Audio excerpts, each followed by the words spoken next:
சென்னை சோழிங்கநல்லூரில் தனியார் திருமண மண்டபத்தில் 5 மாவட்ட நிர்வாகிகளுடன் அன்புமணி ஆலோசனை நடத்தி வருகிறார்.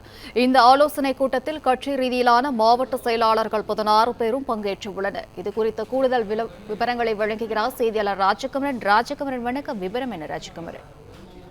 பாமக தலைவர் அன்புமணி ராமதாஸ் தலைமையில் இந்த ஆலோசனை கூட்டம் நடைபெற்று வருகின்றது. இன்று காலை நடைபெற்ற ஆலோசனை கூட்டத்திலே பாமகவின் 6 மாவட்டங்களை சார்ந்த 24 மாவட்ட செயலாளர்களுக்கு அழைப்பு கொடுக்கப்பட்டு அவர்கள் அனைவரும் பங்கேற்று அந்த ஆலோசனை கூட்டத்தில் பல்வேறு கருத்துக்கள் பரிமாறப்பட்டிருந்தன.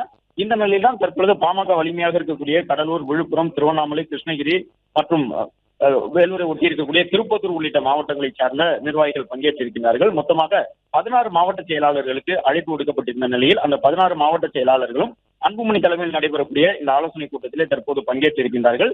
பாமகவினுடைய அடுத்த கட்ட செயல் திட்டம் தொடர்பான விஷயங்கள் இதில் பேசப்பட்டு வருகின்றன. அது மட்டுமல்லாமல் 2026 சட்டமன்ற தேர்தலுக்கு பாமக வைத்திருக்கக்கூடிய வெற்றிக்கான வியூகம் என்ன என்பது குறித்து மாவட்ட செயலாளர்களுடன் தற்பொழுது அன்புமணி ராமதாஸ் இந்த கலந்துரையாடலை மேற்கொண்டிருக்கின்றார்.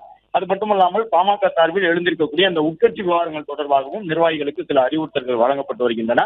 பாமகவை பொறுத்தவரை அடுத்த கட்டமாக தேர்தலுக்கு முன்பாக சுற்றுப்பயணம் செல்லக்கூடிய வகையிலே அன்புமணி ராமதாசினுடைய பிரச்சார வியூகங்கள் வகுக்கப்பட்டு வருகின்றன.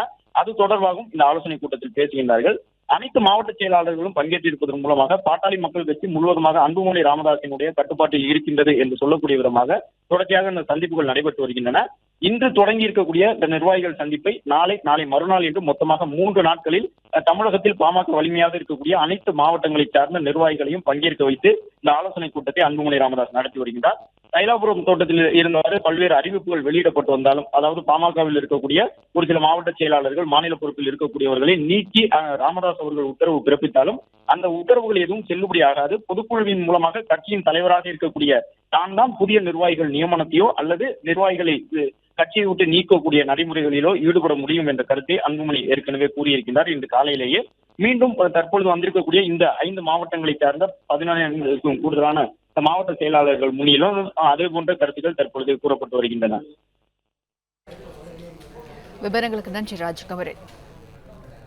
பிளே ஸ்டோர் மற்றும் ஆப் ஸ்டோரில் இருந்து பாலிமர் செயலியை QR கோடு மூலம் பதிவிறக்கம் செய்யுங்கள். செய்திகளை உடனுக்குடன் பெறுங்கள்.